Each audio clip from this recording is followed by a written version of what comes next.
اس عورت کو, یعنی اسلامی ریاست کی بات ہو رہی ہے, مسلمانوں کی حکومت کی, تو اسلامی حکومت اس عورت کو مجبور نہیں کر سکتی کہ وہ حجاب پہنے, مرد کو مجبور نہیں کیا جا سکتا کہ وہ داڑھی رکھے.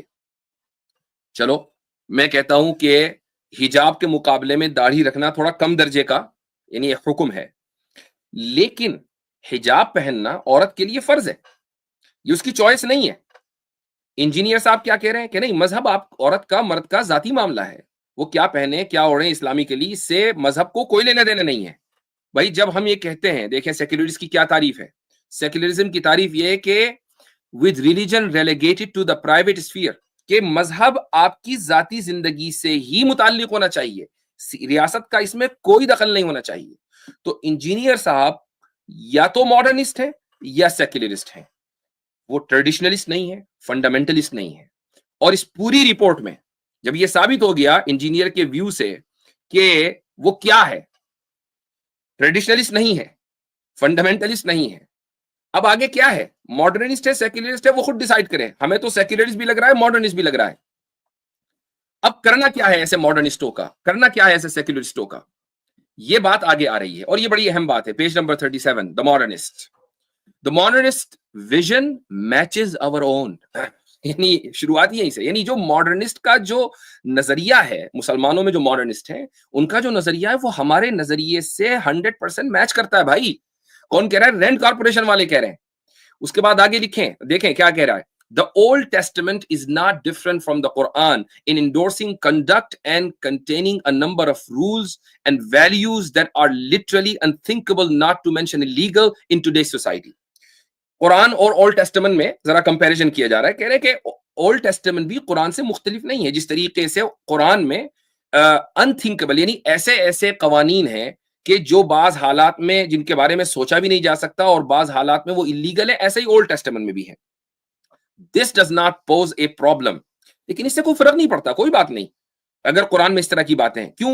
Because a few people would today insist that we should all be living in the exact literal manner of biblical patriarchs. یعنی ایسا تو نہیں ہے کہ اگر اولڈ ٹیسٹمنٹ میں بھی اس طرح کی باتیں لکھی ہوئی ہیں اور چند لوگ آج اٹھ کر کھڑے ہو جائیں اور یہ کہیں کہ نہیں ہمیں تو جو اولڈ ٹیسٹمنٹ کی لفظی تشریح ہے ہم تو اس کے اوپر عمل کریں گے, لفظ بلفظ ظاہر کے اوپر عمل کریں گے. تو کیا اس کی وجہ سے ویسٹ نے ظاہر کے اوپر عمل کرنا شروع کر دیا؟ نہیں.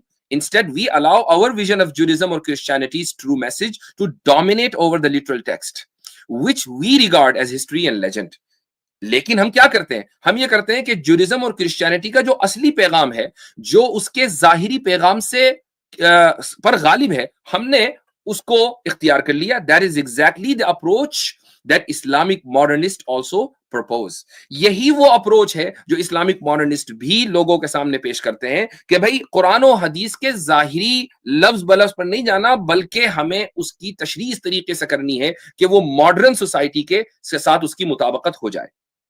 اچھا, اب اور پوری انجینئر کی جو ڈاکٹرن ہے نا, یہ اسی کے اوپر مبنی ہے. یہی وجہ ہے کہ کبھی وہ ڈیموکریسی کی حمایت کرتا ہوا نظر آتا ہے, کبھی وہ آئرن ڈوم کو حفظہ اللہ کہتا ہوا نظر آتا ہے, کبھی وہ گستاخ رسول کی سزا کی مخالفت کرتا ہوا نظر آتا ہے, کبھی وہ قادیانیوں کے حق میں بولتا ہوا نظر آتا ہے. کیوں؟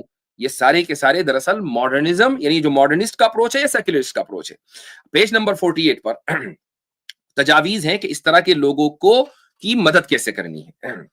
تو یہ امریکن حکومت کو کہا جا رہا ہے کہ کیسے کرنا ہے.